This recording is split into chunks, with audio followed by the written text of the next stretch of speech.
Karibu tena mtazamaji, ni Kivumbi 2022 ambapo hii leo tunaandaa mdahalo ambapo tunatoa fursa kwa Wakenya kuuliza maswali kwa mpeperusha bendera ya urais kwa tiketi ya UDA kwenye mrengo wa Kenya Kwanza, naibu rais William Ruto. Sasa hivi tumekuwa tukiendelea na masuala kuhusu uchumi, na nipe muda huu ni utoe kwa Victor Otieno ambaye ni mkurugenzi mkuu wa Vifa Consult ambaye anataka kuuliza swali kuhusu wafanyabiashara wadogo.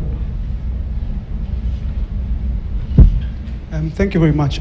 Kenya is regarded as the Silicon Valley of Africa, and we've seen Kenyan startups, which are businesses that use technology to solve problems, really thrive. We have Kenya performing very well in terms of Global Innovation Index, Startup Ecosystem Index. We've seen a lot of big tech multinational setup in Kenya, your Amazon, your Microsoft, etc. The question maybe that I want to ask is, what solution do you have for Kenyan startups? A young man in Kisumu who's found a way of, converting water hyacinths to biogas. You have a young man from where who's discovered a way of using rice husk to make some, building materials. If you look at your pillar number 5, which is the digital superhighway, which tries to address innovation, the focus there is on infrastructure in terms of, adding, the fiber backbone, which is foundational but doesn't really address the challenges that young innovators are facing in the counties. Thank you very much. Thank you very much, Victor. And you're right that Kenya is scores very well in the international ratings as an innovation hub. M-Pesa, for example, and all the other innovations that have not only gone international, but they have really served us very well. And I hope, by the way, the next speaker is going to be a lady.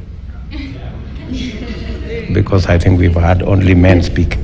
So, Victor, part of scaling up, the innovations you have mentioned, they are there. But from where I sit, knowing the talent that we have in Kenya, we should actually be further than where we are today. The reason why we addressed the foundational, providing the digital superhighway, is so that we can rope in many more young people who today have no access to internet. They cannot explore their talent.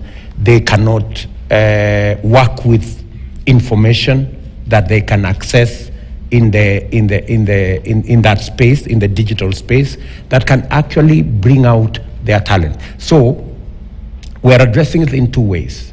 We are addressing, number one, we are addressing on making sure that we don't limit that space.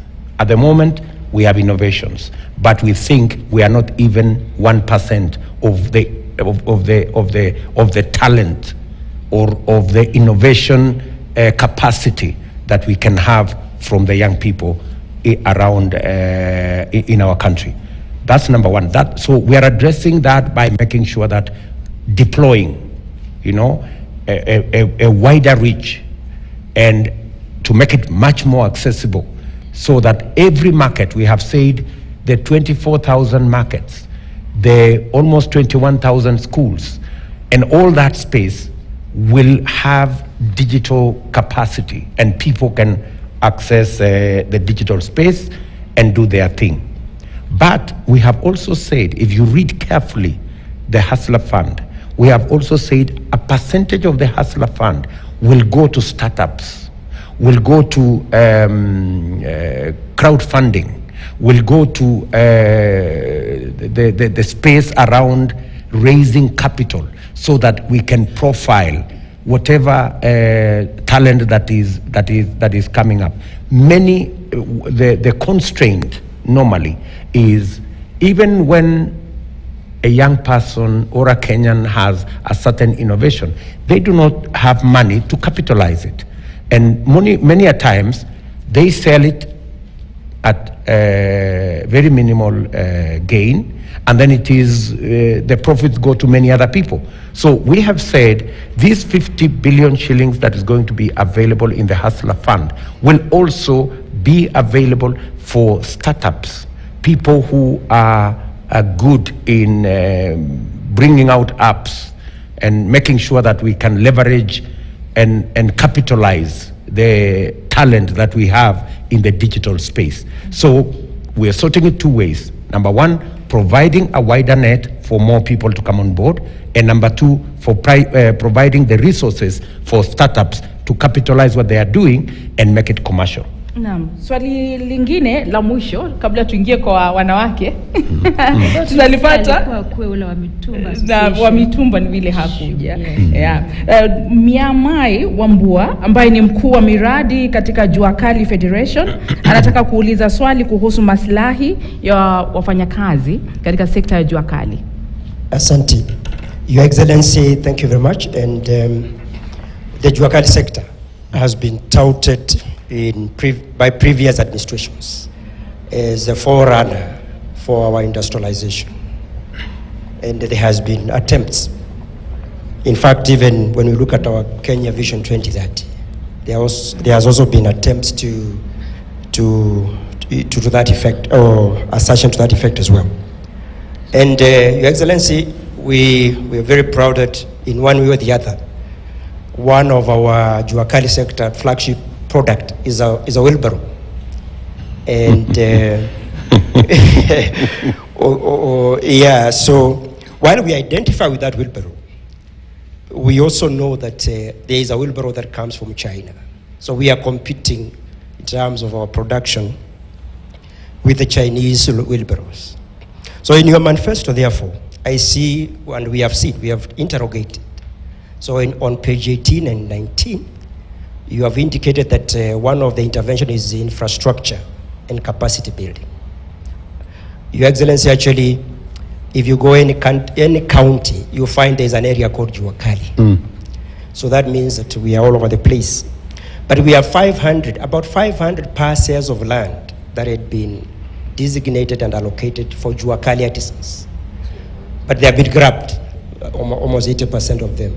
So your proposal to allocate or to put in each ward land for infrastructure, where is that land going to come from? Is it likely to also go the same way that those others have gone?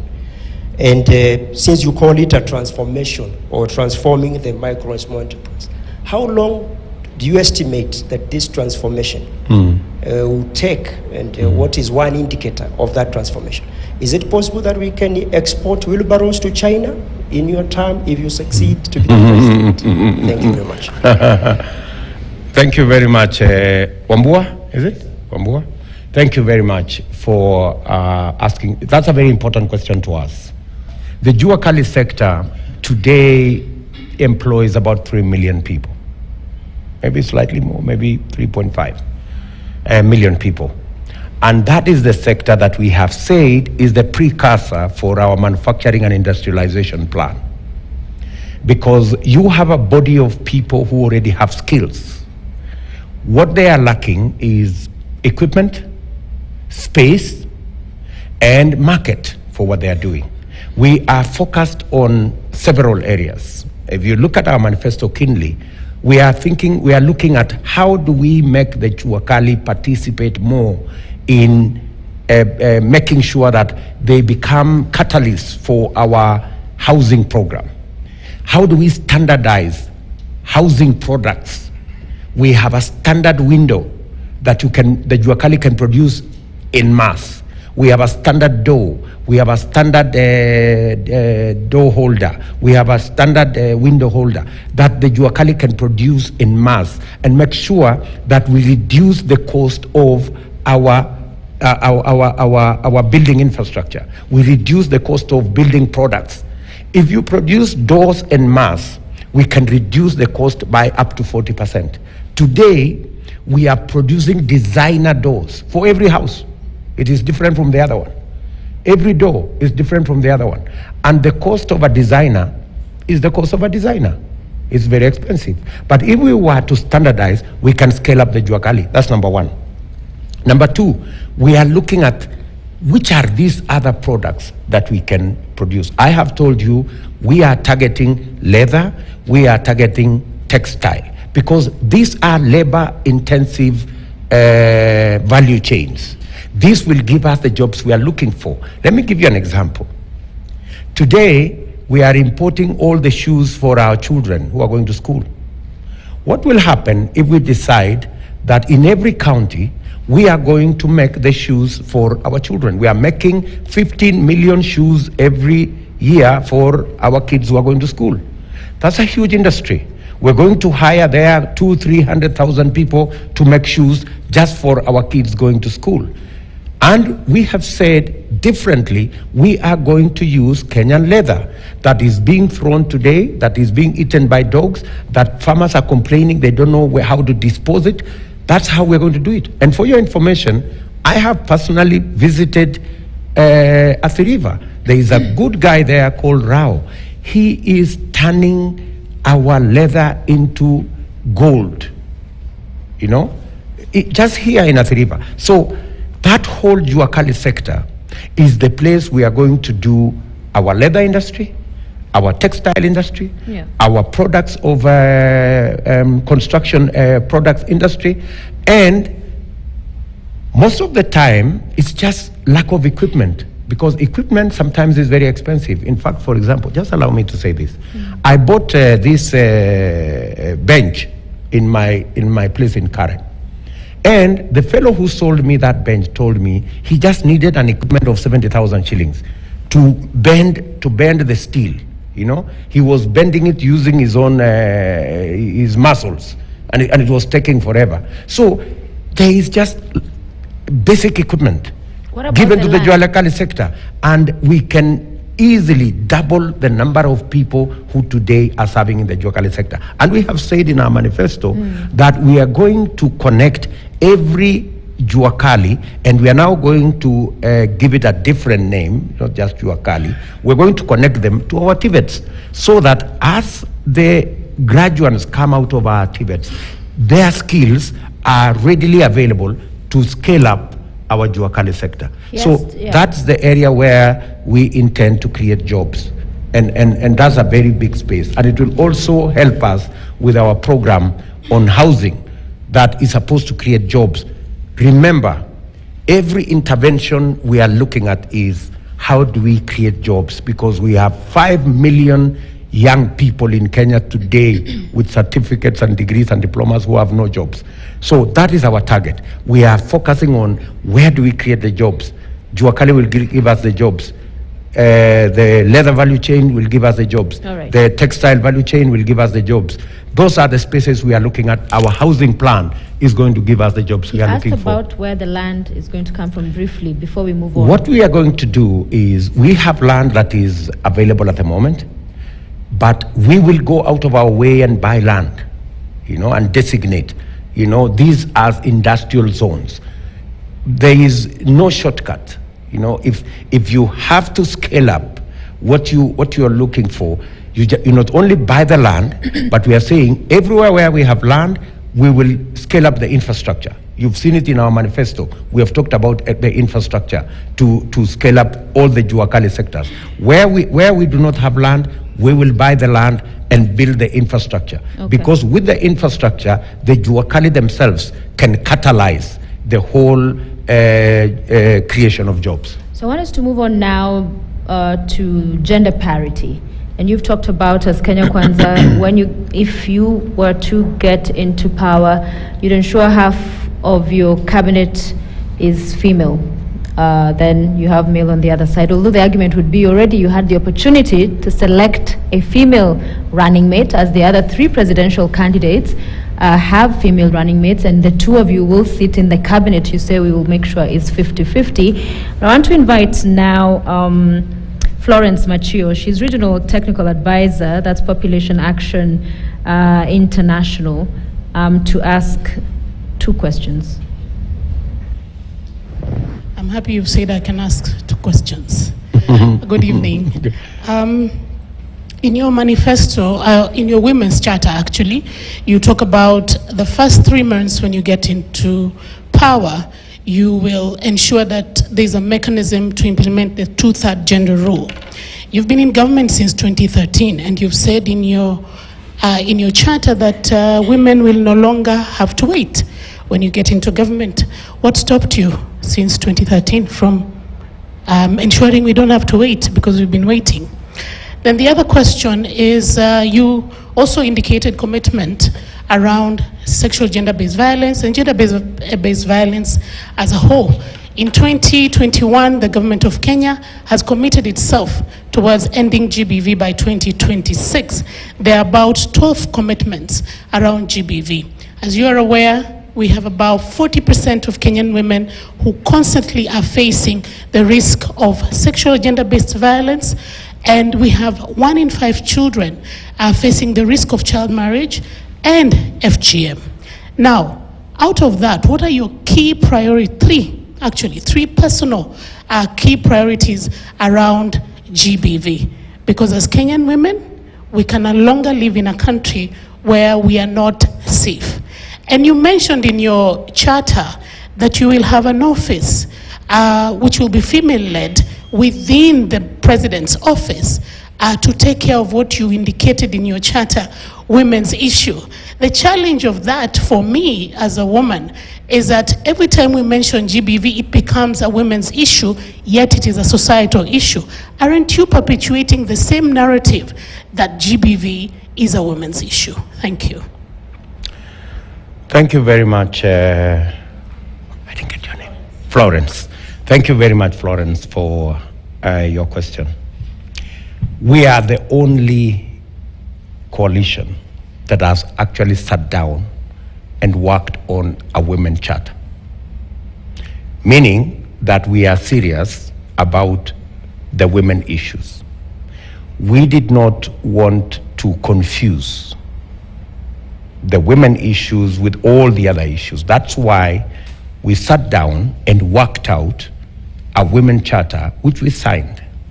And I dare say we are the only coalition that has actually outlined a women's charter that is supposed to take care of issues that today are affecting women, even if they are societal issues. And I agree with you that they are societal issues. In fact, last night in Marsabit, a lady, and I told that lady, if I was a voter in Marsabit, I would vote for her.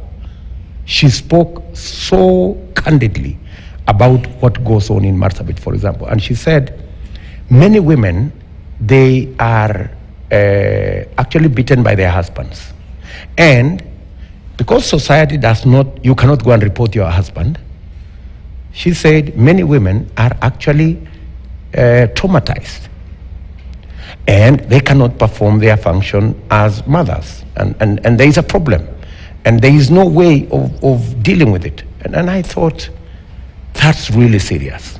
You know, here is custom that says you cannot go and report your husband, but there are real problems. So, and I agree with you that these are issues that require attention. And why we recommended that an office should be women-led, it is said it is the wearer of the shoe who knows where it pinches. And I said, this is necessary, and I discussed with many women leaders. It's not something we parachuted from somewhere. And they recommended that it's good to have this challenge of women issues, especially about gender-based violence, about FGM and all the things that go with it, at a level which can be addressed at a cabinet level, and at a level where whoever it is that is handling has the highest authority here, you know. So, and I thought it was a good suggestion. We are open to negotiate if you have better ideas. We are not saying we have a monopoly of the best ideas. We are ready to listen. We want because we want to deal with this problem. What we want to walk away from is the tokenism around women issues. We want to walk away from that because many people say, okay, do this so that the women are happy. I don't want to go there. We want to sort out real issues. When I undertook that as a commitment, 50% of our cabinet will be women, it was a commitment that I intend to keep because I have made it public. No other candidate can make such a commitment public. They dodge around the issue, number one. Number two, I also made a commitment that we are going to develop a mechanism. In fact, we have very credible suggestions by women leaders in our coalition. Boss Cholet, for example, has suggestions. She has legislative proposals that can actually help us sort out the gender issue, even without changing the constitution. So that's why I agreed that we are going to have a mechanism, either what Boss Cholet is suggesting or a hybrid of what he is suggesting and what others are suggesting. And I committed that within the first 1 year, we will sort out this issue of two-third gender rule and the gender parity issues. You've asked me a very interesting question that I have been around for a while. Why haven't I done this? Let me also tell you that there are things you can do when you are operating at a level where you are subordinate to somebody else. But there are issues that you can take head on when you are the person in charge. I have never been president of Kenya. Yeah? This is the day, this is the moment that I am offering myself to be president of Kenya. I want you to judge me as president of Kenya with a commitment that I have made. I want to tell you that it is doable. If you have the political goodwill, I don't want to discuss whether there was or there was not. I believe with sufficient political goodwill, it is easy to deal with the challenge of two-third gender rule. Let me also give you one more example. I am the only person, and I don't want to say it loudly, I'm the only person in Bomas, if you were to be keen, I'm the only person who actually spoke for women in Bomas. Many of them were actually agreeing to be removed from the National Assembly, taken to the Senate, where they are, their contribution is very minimal, you know, with the BBI stories. And it was really a downgrade of women leadership. You cannot take away the position of women today in the National Assembly and take them to the Senate where there is no financial influence. They cannot influence the budget. They cannot do anything. And then many women, unfortunately, were supporting the BBI, even though the BBI was downgrading their participation. Okay. I am the only person who spoke for them. And I intend to speak for women because I believe in women empowerment. I believe in my own daughters. And my wife is a great example of what women can do. Aya, tupate swali kutoka kwa Irene Soila ambaye ni mshauri wa mipango katika shirika la kutetea haki za kibinadamu Kenya Human Rights Commission. Thank you so much, Your Excellency. My question revolves around historical land injustices.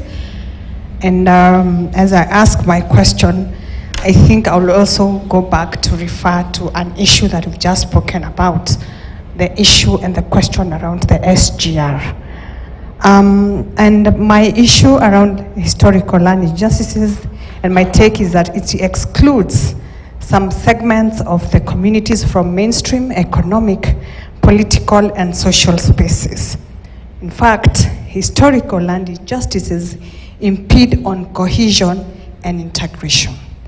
So then, what is your plan to resolve the questions around historical land injustices, which we have lived with since our independence, and also the emergence of evictions and displacement of people of Kenya. Then taking you back to the SGR question, that you have comprehensively lauded the project. SGR sits in a land that has historical questions. I don't know whether you know about that. And the Naivasha, the use of Naivasha as a place for SGR, sometimes it loses the real intentions, because if you want to talk about where SGR is placed, it's placed in a land called Kidong, where I come from. And that land has displaced its owners to have the project.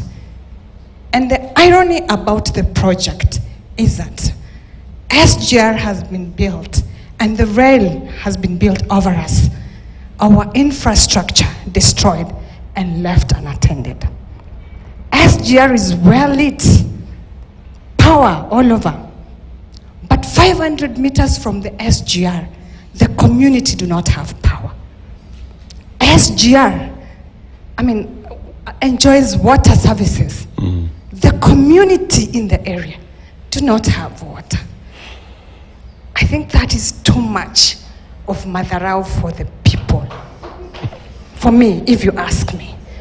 And not just that, to also say that we have been fighting for Kidong for the longest time. We have even gone to the African court to claim the rights of the people of Kidong. The government doesn't listen to us. It doesn't listen to anyone. In fact, just like when you talk about state capture, I have seen the government of Kenya capture a few Maasais at the expense of many others. Yes. So please help us see how these historical land injustices will be resolved in your government. Thank you very much. Irene?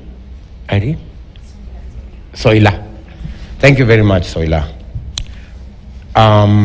Let me start where the question you asked first.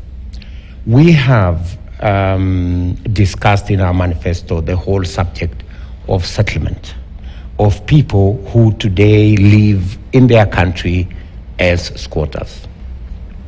We have said that, like was done with the colonialists, when land was purchased by government using public resources to settle Kenyans who had been displaced by the white settlers, we are going to go back there.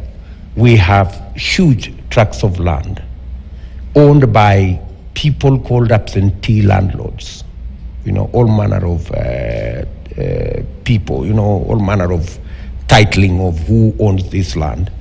And a big problem, for example, is at the coast. We have not said that we are just going to centralize it around the coast. We are going to make sure that the colonial villages, for example, in Nyeri, there are people who have lived in colonial villages forever. These are people who are due, and rightfully so, for land purchased by the government of Kenya so that they are settled and they stop living like squatters, or they stop living as squatters in their own country 59 years after independence. So we have a comprehensive plan, and we have said we're going to fund that plan from public resources. We're going to buy 1 million acres. We have continuously said we will buy it in purchase, and we will also make sure that the settlement in these areas is in such a manner that we also respect planning, so that we don't also create slums out of settlements that we are going to settle Kenyans. So we have a plan. If you read through our manifesto, that plan is there. Maybe there isn't sufficient detail because we already had quite a bit of detail in many other areas. So that's one. Two, that will extend to areas where we have historical injustices. And I agree with you, Kidong is a big problem. It is. I don't want to say many things, but if you speak to your member of parliament, it's called Aramat. Yeah, if you speak to Aramat, he knows what I have done as a person to support the community there on that particular issue. Because I believe that what is going on there is fraud. Yeah? A few people were enticed and they were given a little piece of land, and it was assumed that the whole community was satisfied, which is not true. That's what you've just said. So that's a discussion that we're going to have. And that is, and even if that land is supposed to be used for public good, to build the intention we have of an industrial city, it is land that the Constitution gives government the instruments on how to acquire it. You know, through compulsory acquisition, they can be paid for value and they can be settled elsewhere, because even if government wanted my house in Karen, they would come for it. Even if it's for public good, I would be paid and I would relocate, just like everybody else. So we will ensure that such, and including, that does not take away the whole SGR concept though. I know there could be that challenge, but that does not mean the original concept of having SGR, of having an industrial city in Naivasha, on benefiting from our geothermal resources, making sure that we get power at cheaper prices, and making sure that we use the steam there to grow industry, to create jobs, so that Kenyans can have a decent life, is lost. It is not. We can sort out the problems and keep the SGR alive. Sasa tugeukie maswala yanayohusu dini. Tamuita Sheikh Ibrahim Lithome ambaye ni msomi wa dini ya Kiislamu na wakili katika msikiti wa Jamii. Asante sana Mheshimiwa. I think you'll agree with me, Mheshimiwa, that religion is a very emotive issue. I agree. And again, I keep on saying that I'm not a Muslim in Kenya by accident, neither are you a Christian in Kenya by accident. It's God's plan. And that's why in the preamble of our constitution, we have it very clearly that we are proud of our diversity, ethnic, religious, and everything. And the constitution guarantees the rights of everybody. It is not lost to Kenyans, and especially that Muslim voter in Marsabit, in Mandera, in Mombasa, in my county, Kajiado, a statement that you made some times back, and they would just want an assurance from a Ruto presidency. You said, Kenya is a Christian nation and I have no apologies to make. Turudi nyuma kidogo tukipekua kumbukumbu, when you were the Minister of Higher Education, you had also a certain stand about the Kadhi's courts in the Constitution. As a lawyer, I know my rights are guaranteed in the Constitution. But that small person at the grassroots there, ananiuliza maswali mengi as I go around also telling them to vote wisely. Wananiambia, how are we assured under a Ruto presidency of our religious rights? Tonight I want you to assure that Muslim voter there. What did you mean by that? Thank you, Your Excellency. Thank you very much, Sheikh. And thank you very much for bringing out that question, because I know some of my competitors have tried to twist it, of course, to benefit the political moment. If you check on that day that I made that statement, I was in Embu. And I made that statement when I was in a church in Embu. And in the same day, I came to do a fundraising for a madrasa in the afternoon in Embu, the same place. And when I was in that function of a Muslim religious function, I corrected my statement and I said, Kenya is a God-fearing nation. That was my statement. Because I am a very strong believer as a Christian. But I am also clear in my mind to respect other people's religion. And in fact, I have had the occasion of telling some Muslim friends of mine that I draw a lot of inspiration from my Muslim brothers and sisters in the way they carry out their religion, their commitment, the fact that they spend time, even better than us as Christians, in observing their religion. They pray 5 times a day. They have time to fast. I fast also as a Christian, but not as often as Muslims.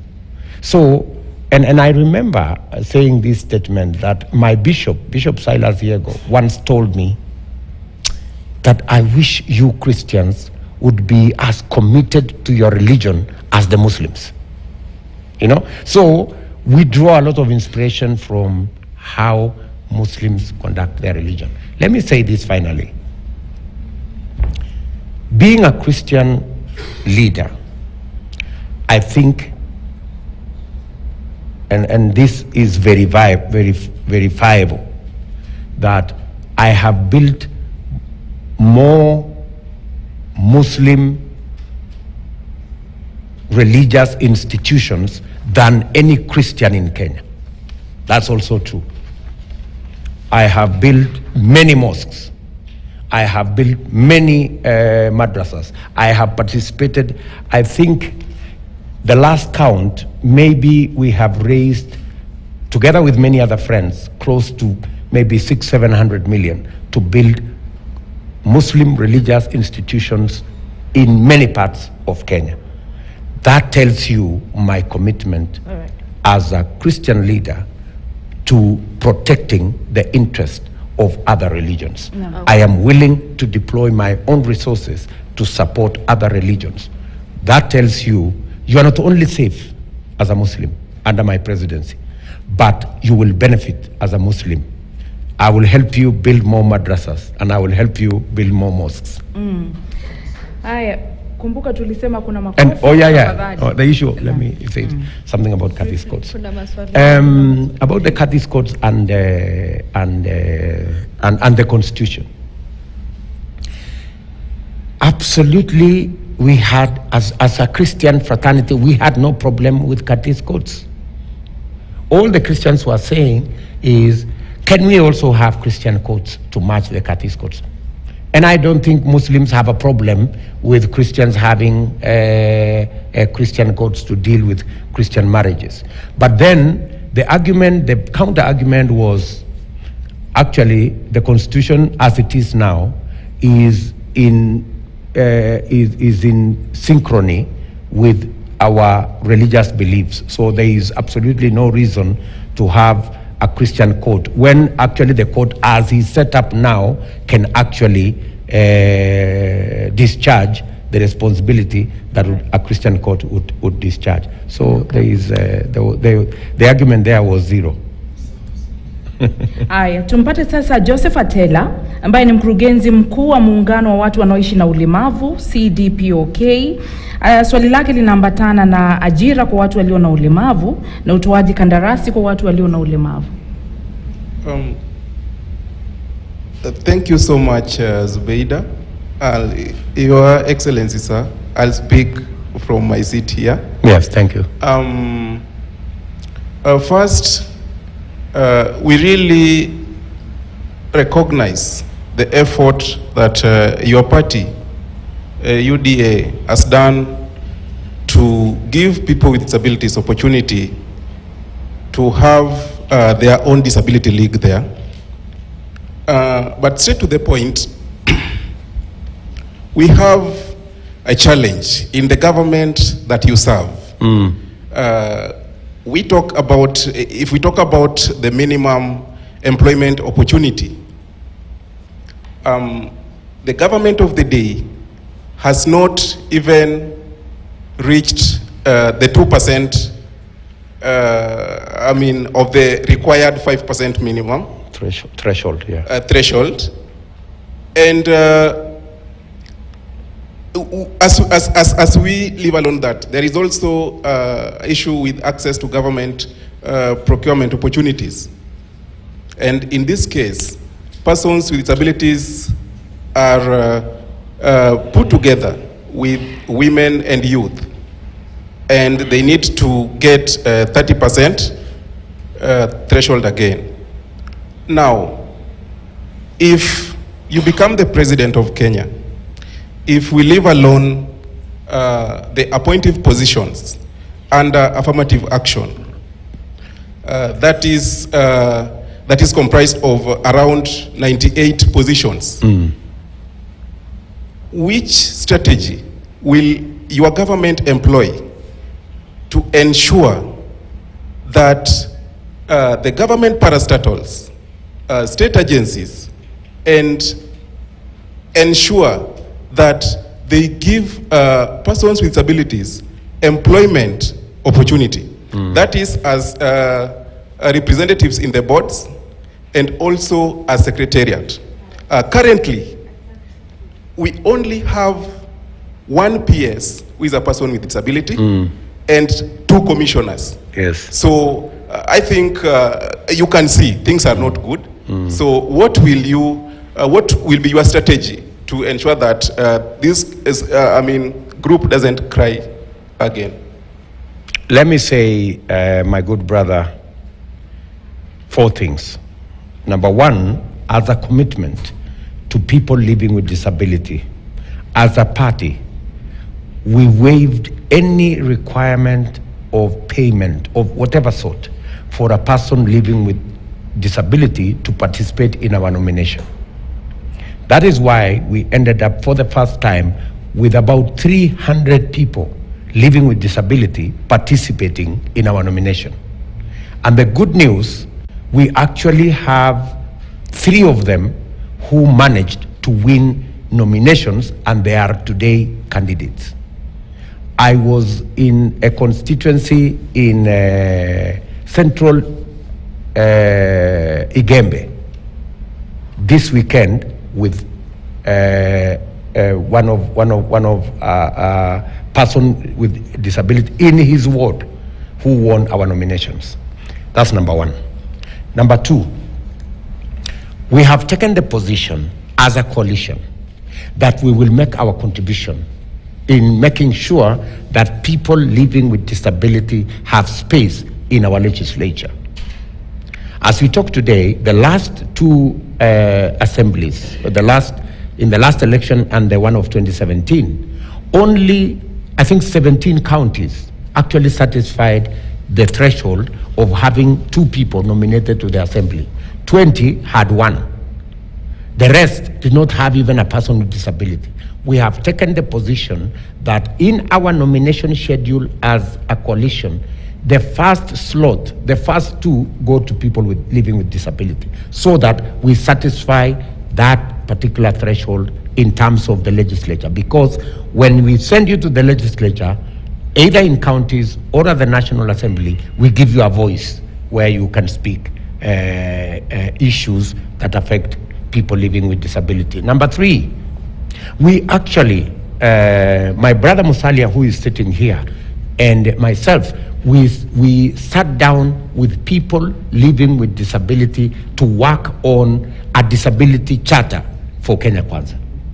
We are the only coalition that has actually sat down with the leadership of people living with disability and worked out how we are going to deal with the issues and challenges that people living with disability have, including the very issues you have mentioned, the issues of the 5% threshold in boards, in appointed positions, in areas that require people living with disability. And if you look keenly at our charter, we have made commitments on the intentions we have and the plan we have for people living with disability. All right, asante sana. We are 17 minutes past 11. It's time is not on our side, but I can see the finish line. We have around 3 more questions to go.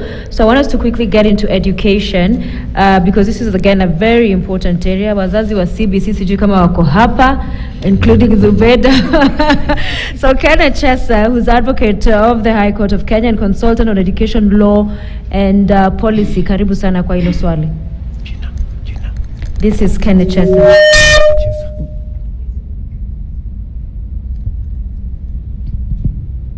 Asante sana Mheshimiwa Naibu wa Rais.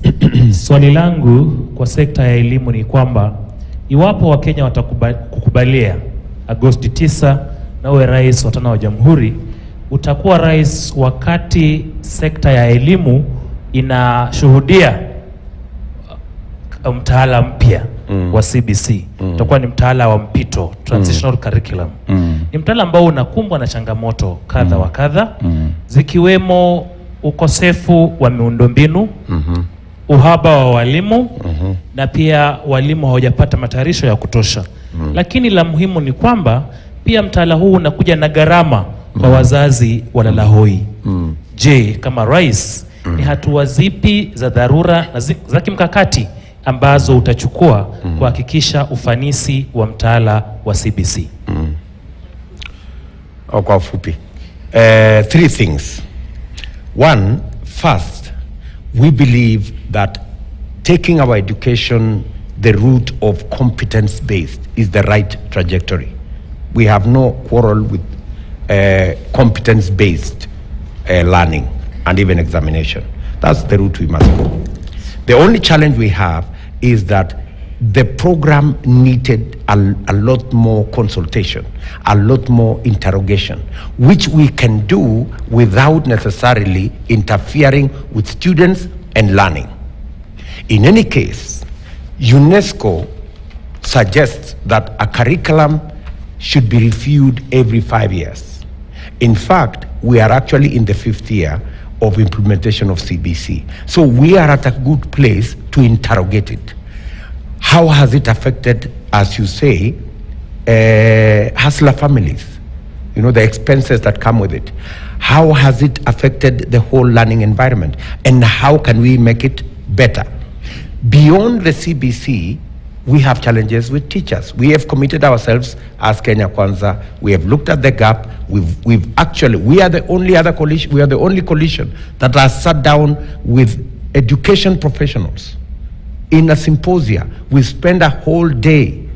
Actually, we spend several weeks, and then at a personal level, I sat there with my good brother Musalia, with my good brother Mutua, and many of the Kenya Kwanza leaders, and listened to teachers as professionals. And we committed ourselves that we are going to eliminate the backlog of 116,000 teachers in 2 years.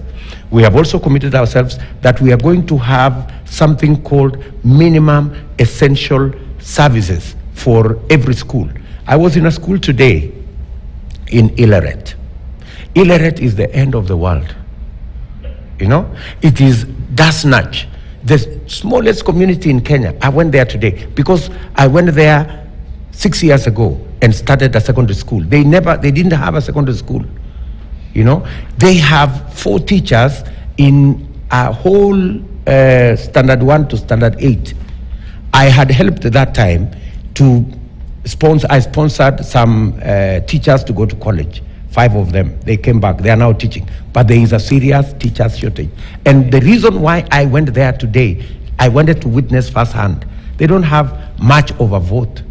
But I wanted them to know that a presidential candidate has gone to Dasnach, you know, Ileret, where nobody has gone there. Not even the governor wants to go there, because they need to feel that somebody thinks about them. But let me make the point. This is the point I'm making, that we want to make sure that every school can run. If we continue saying that we give capitation, a school with 100 students is much more difficult to run than a school with 1,000 students. A school with 1,000 students has economies of scale. With 100 students is much more difficult. So we are going to set a threshold that is minimum for us to run a school effectively. Okay. We have also committed to teachers that this thing about delocalization, which looks like a punishment to teachers, we're going to deal with it. Delocalization needs to happen at the point where a teacher is being hired.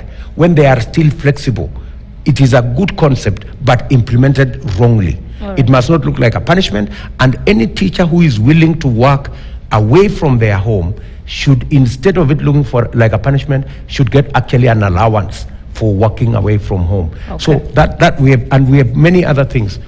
Allow me to just say this one, because it's important. Our university higher education is in a crisis. And we have a student university leader here. Okay. All right. So Melvin Thogo, right on cue. She's president of the University of Nairobi Student Association. Okay. So you have cued her. Very good. Thank you very much, Your Excellency.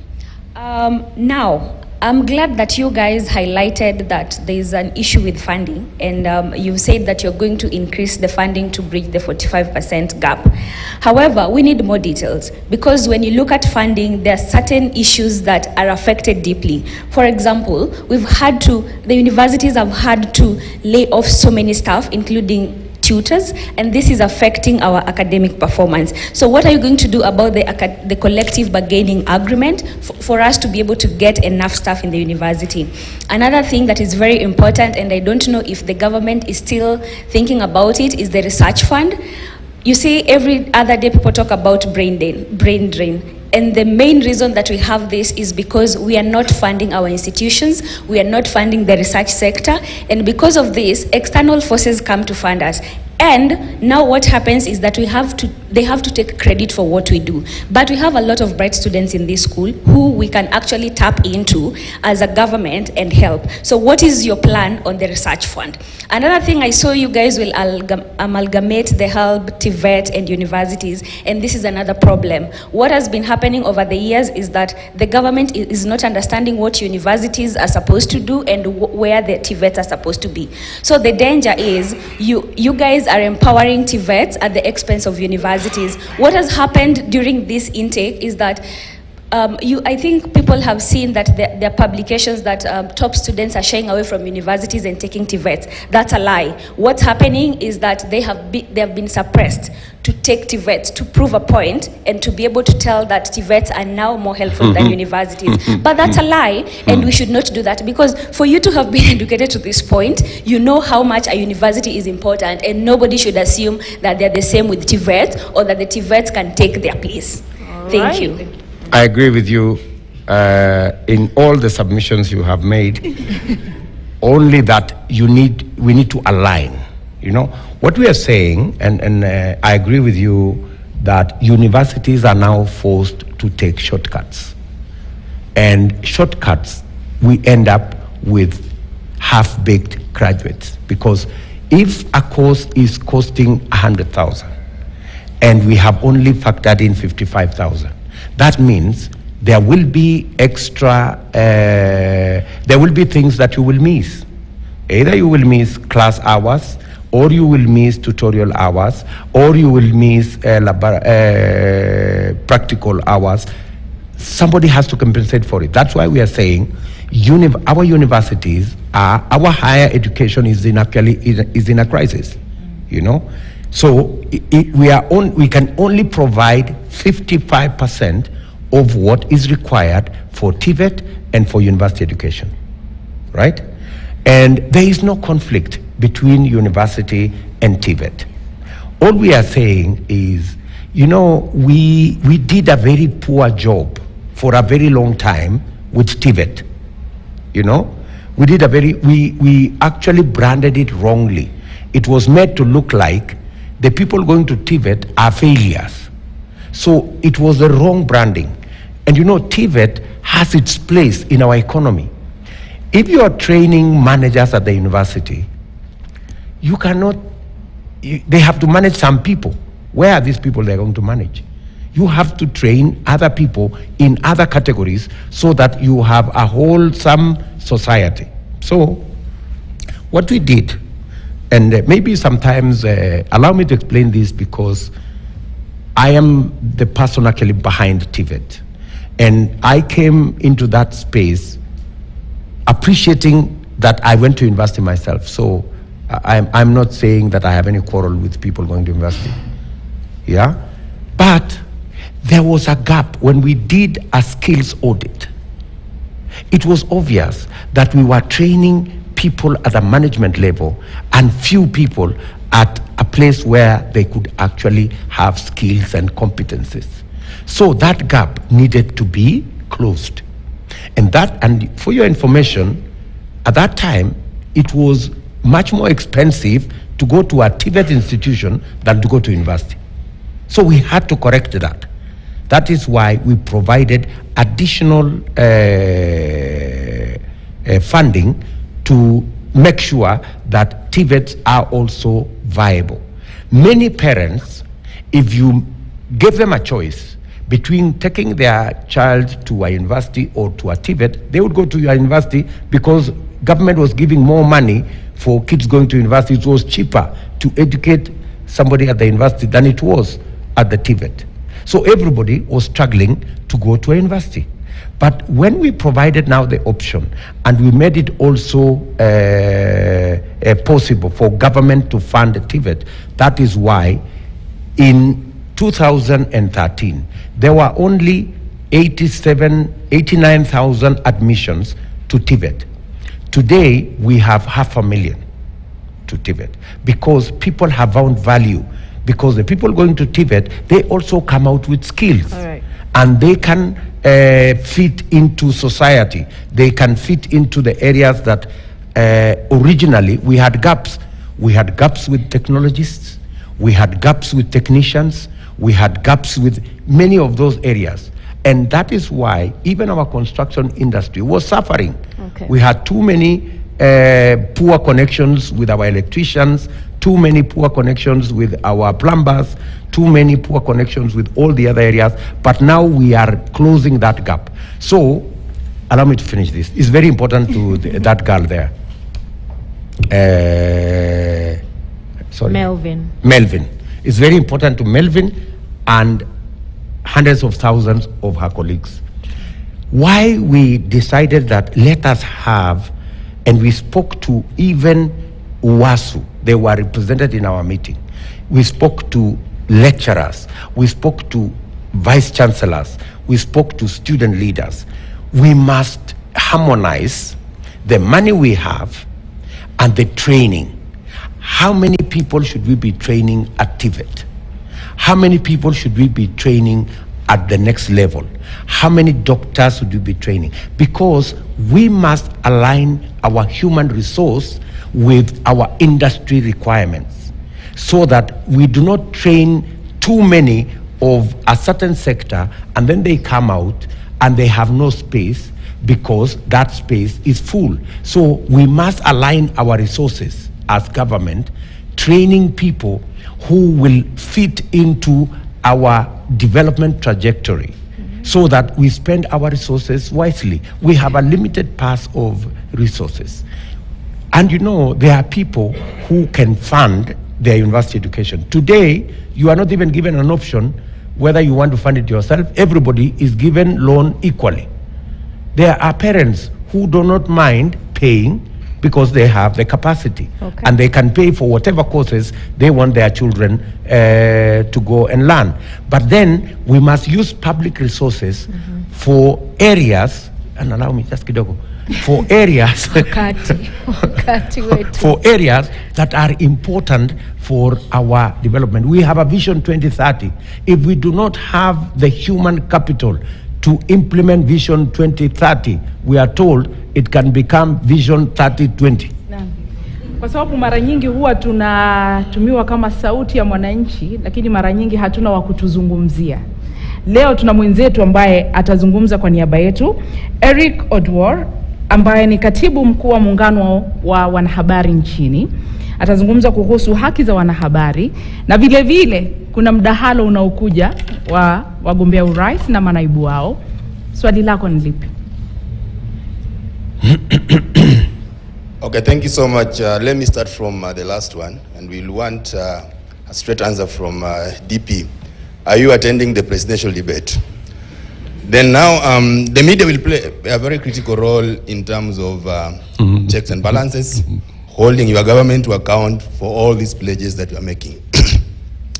When TNA and URP formed the government in 2013, the first target was the media, to weaken the media, make the media very vulnerable, and as a result, we lost so many jobs. By creating government advertising agency, coming up with different laws just to make sure that the revenue to the media, the taps dry up. What guarantee are you giving us that under your government we will have a viable media that not only protects the rights of journalists but also contributes to the growth of the economy? So what guarantee are you going to give us in terms of making sure that we have a free, viable and independent media where journalists enjoy their rights and their privileges? And then lastly, we have a public broadcaster that actually is in the deathbed. What plans do you have to revive Kenya Broadcasting Corporation so that it can play its role of public good? Thank you. Thank you very much, Eric. And the issue of the presidential debate, I have made my position very clear. The media have a responsibility to be free and independent. When we raised issues that the media was biased against us, I remember managers of several media houses called me and told me, give us the details, give us the evidence. The Media Council the other day gave out the evidence, and it was very clear that we got 30-something% of the coverage. Our competitors got 60-something of coverage. I mean, if the media is that biased, surely, how do we submit ourselves to a media that has already decided they have a candidate? I mean, it's just a question of fairness. So if the media has decided they have a candidate, I think it's only fair that they call their candidate to the presidential debate. Yet here you are. We realize our media. Yeah? We are media, and yet here you are. We have been having this conversation since a few minutes tonight. No, let's be fair. No, I'm just saying. Here, because this is not some other entity. This is the media in which you are speaking. I am just saying. Yes, sir. You're giving me this space, and which I appreciate, all right? But I am sure all my other competitors will get maybe better space until I see. Because if we go by the what has been going on, and you know, it's not my argument, it's not me versus you. It is the Media Council who have come out with the information that the media is biased. Lakini kuna that's what I'm saying. Kuna mkutano wako wote ambao haujaangaziwa naibu rais. Wakati ambapo ulizindua manifesto ile kwa yote. Taarifa unapoenda katika maeneo ya mashinani. Even on that day of the manifesto, right? And I want to be respectful to other candidates. You know? Roots. A fellow was parachuted so that we share the screen. You know, he was cleared by the IEBC, which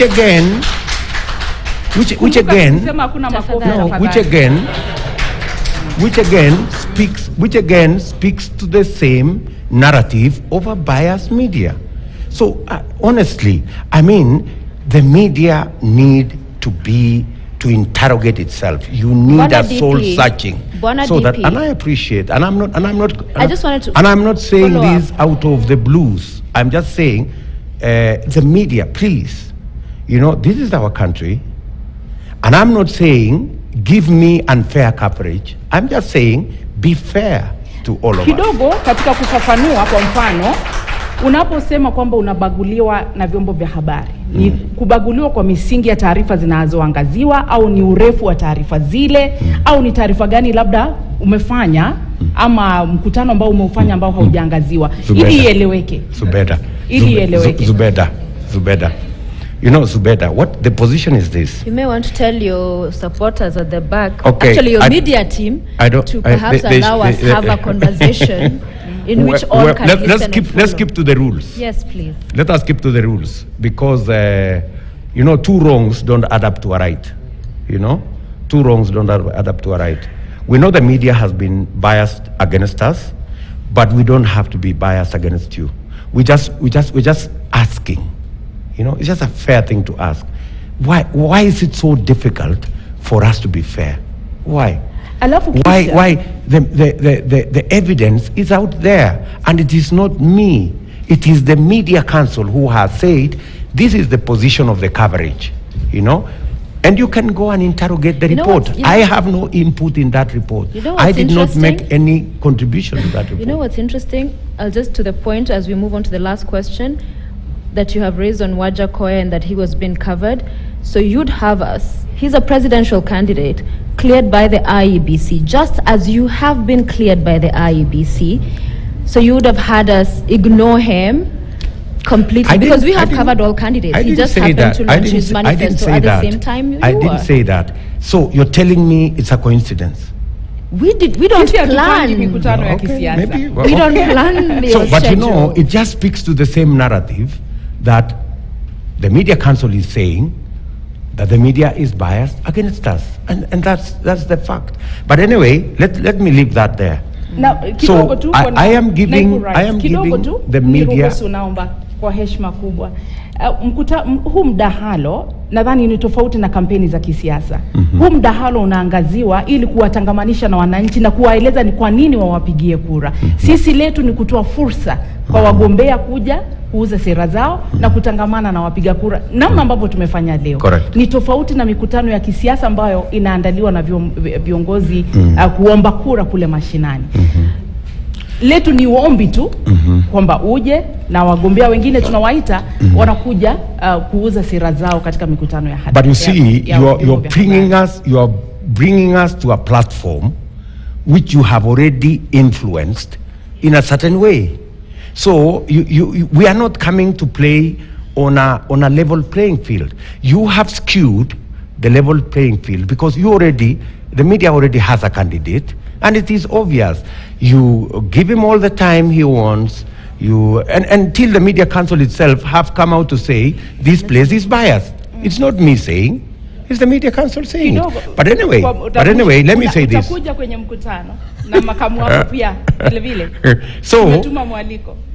we will make a decision at the opportune moment. We will take the right decision, you know. We will make that decision. And I really want to beg the media to be sensitive, you know, to the fact that this is Kenya. And you know, there is a shortage of fools in Kenya. Kenyans can see through this, and they can see clearly that there is no fairness. Now, how will you hold whatever candidate that you are supporting? It means you can never interrogate that candidate if ever he was supposed to be anything, because you already blindly, you know, want to say this is a good man, give him all the airtime, give him. Why don't you allow us to compete? Why don't you give us a fair level so that everybody? Yeah. So anyway, but we are going to make a decision. There was one issue you said, yes, good. I agree with you that the government advertising agency has been used against the media. I agree that it has been used to blackmail the media, and it is not right.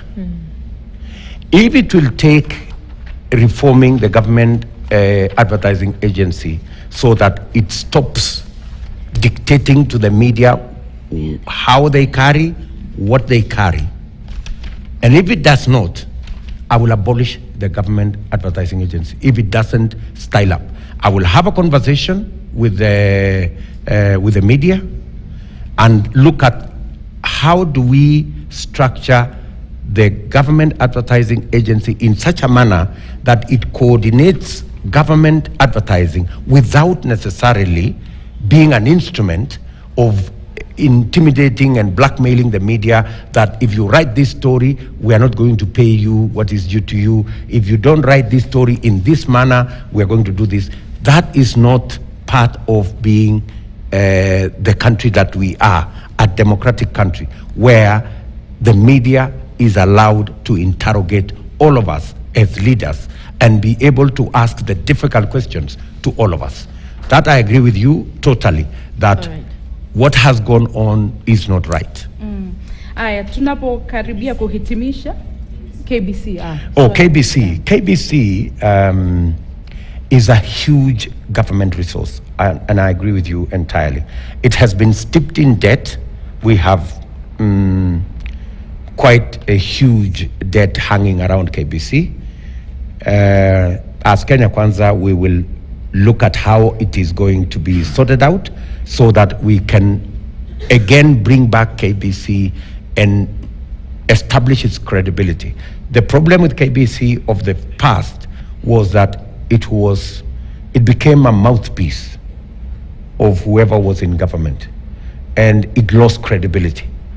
It must keep to being objective. It must keep to being balanced. It cannot be a place where they just report the president from morning up to evening, you know, like the way KBC has always operated. It has to operate differently. Otherwise, nobody's going to advertise. They will not run as a commercial entity. We must run KBC as a commercial entity. It must make money. It must run on itself. We cannot continue funding KBC from public coffers. Naam. Tupate swali kutoka kwa Kevin Osido ambaye ni mkurugenzi mkuu wa County Governance Watch. Swali lake linahusu ugatuzi.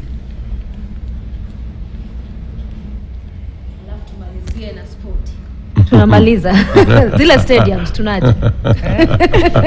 Asante sana kwa nafasi hii Mheshimiwa Naibu wa Rais. Tena ningependa kushukuru kwa nafasi yako ili uje tuchape gumzo pamoja. Sasa, according to the section 187 of the Public Finance Management Act, there is an established institution that is supposed to, among others, protect devolution. And this is the Intergovernmental Budget and Economic Council. For 9 years, Your Excellency, you have been the chair of this particular council. And in your manifesto, you actually have promised to transfer all functions constitutionally earmarked as devolved functions to counties within 6 months.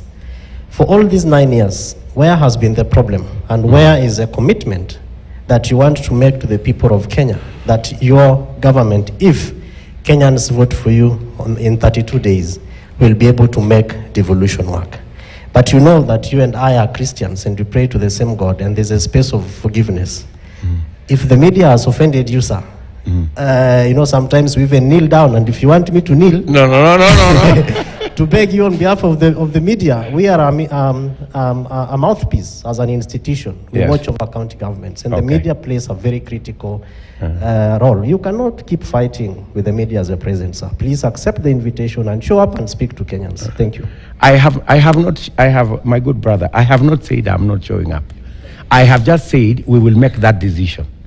But for heaven's sake, is it too much to ask the media to be balanced?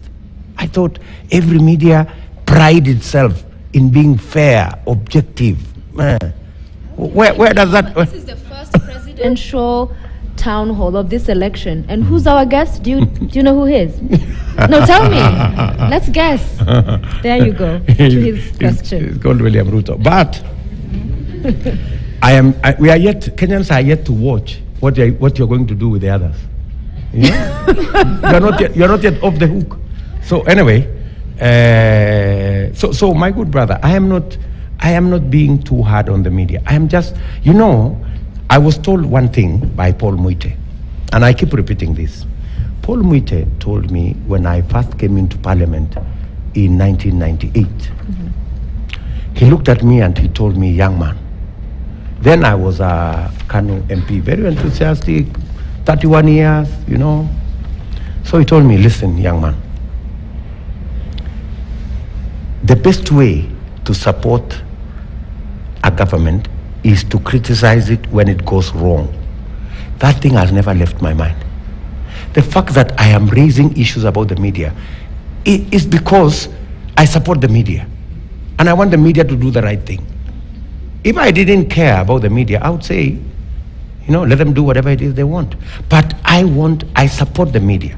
And the best way to support the media is to criticize it when it goes wrong so that it corrects itself and they do the right thing so that we are all happy. So the fact that I am criticizing the media, Sophia, is not because I have any issue. I love the media. I love you guys. I look forward to seeing you in the presidential debates. Excellent. You just need to do the right thing. Let's go back to devolution.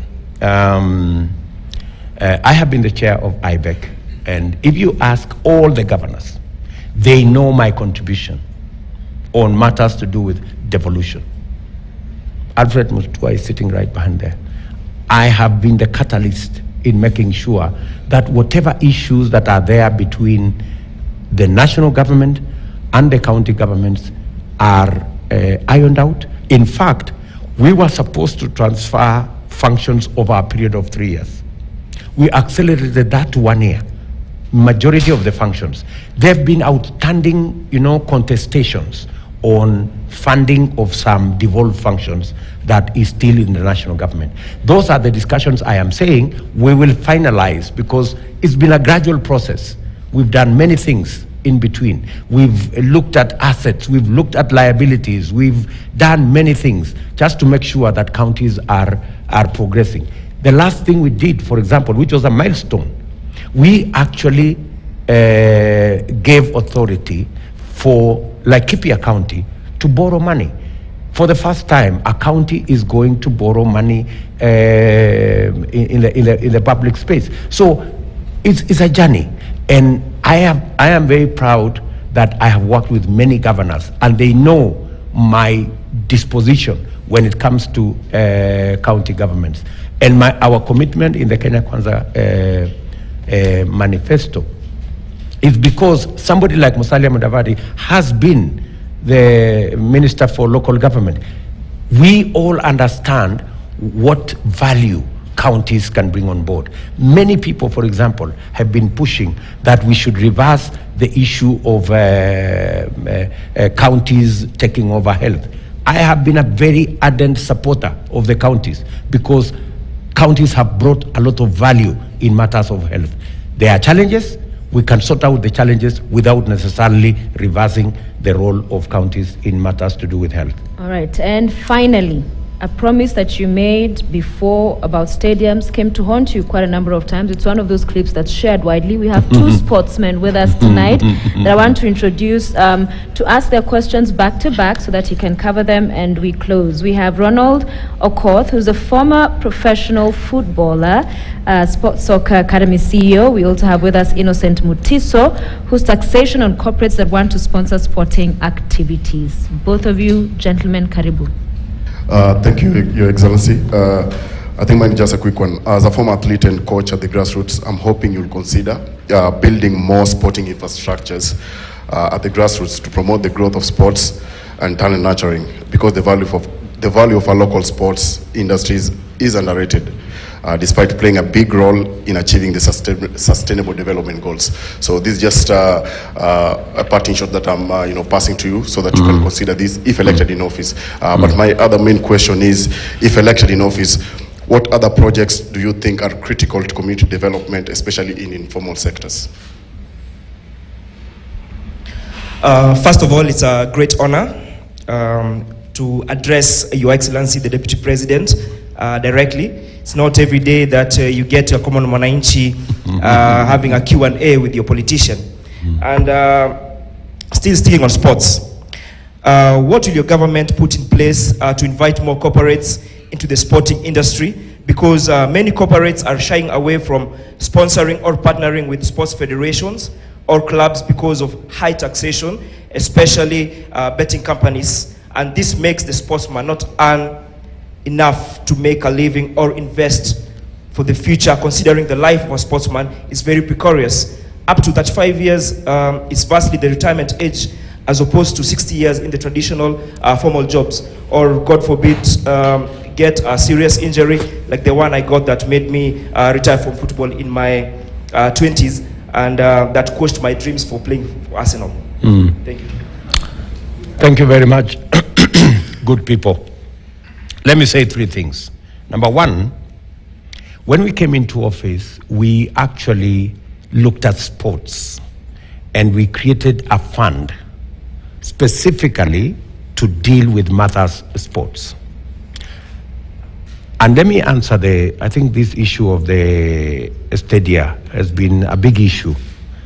The first thing that I want to say about the stadia is it was a commitment, appreciating where we are as a country, a sporting nation, a nation that has built a huge profile around sports. The commitment to work on stadia was a positive commitment. It may have taken longer than we wanted to do it, but I was in Meru, for example. The stadia in Meru is out of this world. I was in Tharaka Nithi. The stadium is ready. Many of the stadia we committed ourselves to build are now actually getting ready. That's number one. Number two, we actually have a dedicated fund now, so that we are not, engaged in a game of guesswork anymore. We now have an arts and sports fund, which generated, I think, 18 billion shillings last year. Unfortunately, and that's what we have made as a commitment in Kenya Kwanza. We have said the money that comes from that fund will from now henceforth be used to develop sports infrastructure. More stadia in slum areas, more facilities in many of the areas that we are using for our academy. We need to devolve the sports academy that's in Nairobi so that more and more young people can get training in sports. That fund, Sophia, was actually used to build hospitals this year, which I think was the wrong thing to do, because that fund is a sports fund. We should deploy it to build sports infrastructure. If you look at our manifesto also, we have said we are going to create a manufacturing industry around our sports. We have a big asset in developing footwear, clothing around sports, because we have the brand. We have Kipchoge Keino. We have the big brands.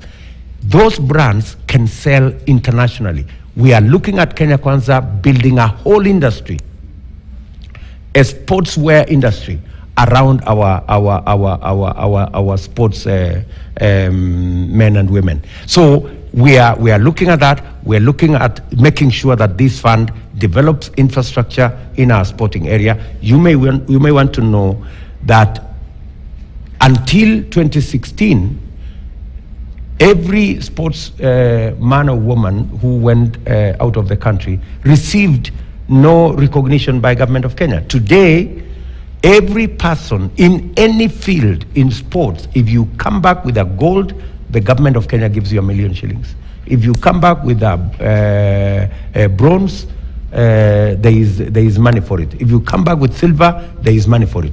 We have, and that money used to take ages to pay. We now pay that money when you arrive, so that we also promote our sportsmen and women. We're going to look at options of how do we make sure that our sportsmen and women don't retire to squalor.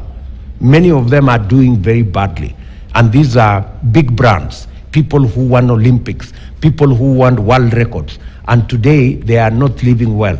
We are looking at what are the interventions we need to make so that, as my good brother there said, many of these people retire at 30, 40, 35. So, because they cannot do the rigors of what is required of them. How do we make sure that we protect them and protect their savings so that they don't live badly when they get out of sports? Naam, katika muda wa dakika 4 tutakuwa tunaingia Ijumaa, lakini tupate swali kwa sababu sasa hivi kila mtu anazungumza kuhusu teknolojia, iwapo tunahitaji mfumo wa dijitali katika uchaguzi na kadhalika. Tumpate Alex Gakuru ambaye ni mkurugenzi wa Center for Law in Information Technology, aulize swali lake. Alex, Alex Gakuru. Good evening, and thank you for taking my question. Good evening, Alex. Communication is to what society is. Education, literally every sector, what the nervous, CNS is to the body. When anything interferes with communication, it has the potential in the worst case scenario to paralyze that body, even of the society. You have spoken about 5 million graduates and certificate holders in this country who don't have anything to do. Victor spoke about entrepreneurs who are endowed with very many of them in the ICT realm that are actually doing a lot of great things. We are all enabled by one thing, communication. And when anything comes in the way of law, has legal overreach to frustrate that communication, which is a fundamental right guaranteed by the Constitution, we get into a big problem. There is one particular law which has become extremely mischievous of late in not only burdening all these citizens, every citizen in Kenya. Is an airtime tax. It's also responsible for data bundles tax. It's responsible for money transfer tax, SIM card tax, the latest one. Now it has even a smartphone tax added, all of them added to the people. It even introduced last year for the first time something called digital services tax at 1.5%. This year, it was even getting more greedy. It wanted to make it 3%. I don't know if it remained at 1.5. How sure are we that in your government, if elected, that this trend will not only be reversed, some of these taxes wiped so that communication is free, amplifying the communication, but also we are not going to see it progressing to have like some neighboring countries have gone ahead to create an SMS, a chat, an online, maybe a Twitter tax, because it can get worse if it has already become this bad and it's so new. Because this negates all the things we have been doing, achieving on ICT, and then we'll continue doing paralysis and analysis 60 years left in independence, why we don't develop. Thank you so much for my question. Thank you very much, Alex. The whole concept of us deploying 100,000 kilometers of fiber around the country is to make sure that people have access. And for your information, if you listen to me carefully, we were saying that we need to reduce on these bundles and people paying and people being taxed. So first and foremost, we need to deploy the infrastructure so that, because today, the reason why government is going fishing with the tax is because the telcos are making a killing. You know, the Safaricom and the Telecom Kenya, they are making super profits selling these facilities to Kenyans. I spoke to a young man. Actually, I spoke to a nephew, and I asked him, "How much money do you spend on the net?" You know, so he explained to me, "Oh, you know, I have this facility and I have this facility." So it came to about 400 shillings every week. You know, this is a gentleman who is in school. You know, 400 shillings. So that is huge. That's 1,500, 2,000 every month. So that's where all these telcos are making money. And of course, when you are making money, government looks for where to find money. That's why all this taxing is going in that direction. When we deploy the infrastructure, and for your information, the biggest pushback from our deployment of the fiber optic on the Kenya power line has been the telcos. They've been against it because it's their business. But we are saying we must overcome it because we must make it that much more cheaper for Kenyans to access the net and for Kenyans to use the net for the greater good, for doing business, for what we are looking at, Alex, is we are looking at the superhighway being just like building a road. You don't charge people for using the road, but when you facilitate them to move around, then they can buy things in a shop, and then you charge them for buying things in a shop. So we are going to change the metrics so that you don't have to pay for using the digital highway, but you pay for using the products in the digital space. Okay. Whether it's an app, whether it's M-Pesa, whether it's the next thing, but we're going to deploy the highway to be available to as many people as possible. And that's where we can actually remove all these spaces where there is taxation. Taxation will be taken to products, not the highway. Katika kuhitimisha labda sekunde 5 za kufunga, una imani na IEBC kwamba wataandaa uchaguzi wa huru na haki? Niko na imani na IEBC. Hauna wasiwasi wote? Mimi wa digitali au analogi kwa sababu? Mimi sina wasiwasi wowote na IEBC. Whether they bring the manual register or they bring the digital register, our concern as Kenya Kwanza has always been that the people of Kenya must be given the space to decide. The irony of the whole of this conversation is that our friends, our competitors, were actually the biggest advocates for a digital register. They even went to court to make sure it is the register must be digital. You have seen their arguments that they wanted a digital register. And in fact, they made all manner of claims against the manual register. That was 5 years ago. Our competitors, ODM specifically, actually used a digital register for their own nominations. For them to come and argue for a manual register is really, mind-boggling. There must be something absolutely afoot. So and the suggestions that are now coming, and ODM has gone to its default position. They want to boycott the election because there is no manual register. The same manual register they were arguing against in the last election. So ODM needs to make up its mind. Do they want a manual register, which they argued against in 2017? Do they want a digital register? This is quite puzzling, But what I want to assure the people of Kenya as Kenya Kwanza is that all these games, theatrics being played by ODM and our competitors, Kenyans should come forward and vote. And the election is going to be peaceful.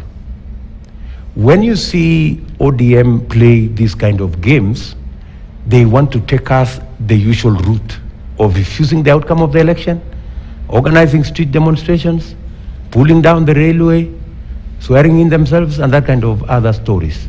And I want to tell the people of Kenya, we must stop this thing. People must be Democrats. I must give credit. The other day, for the first time, my good brother Raila Odinga said that he will concede defeat for the first time.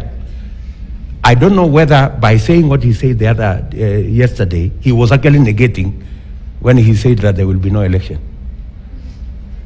I don't understand what this all is about. If ODM have realized that they do not have numbers to win the election, if they realize that the deep state and the system they always thought will help them win the election cannot win them the election, they should not bring roadblocks. They should not begin to accuse unfairly the IEBC. The IEBC is an independent organization. You cannot issue ultimatums. You cannot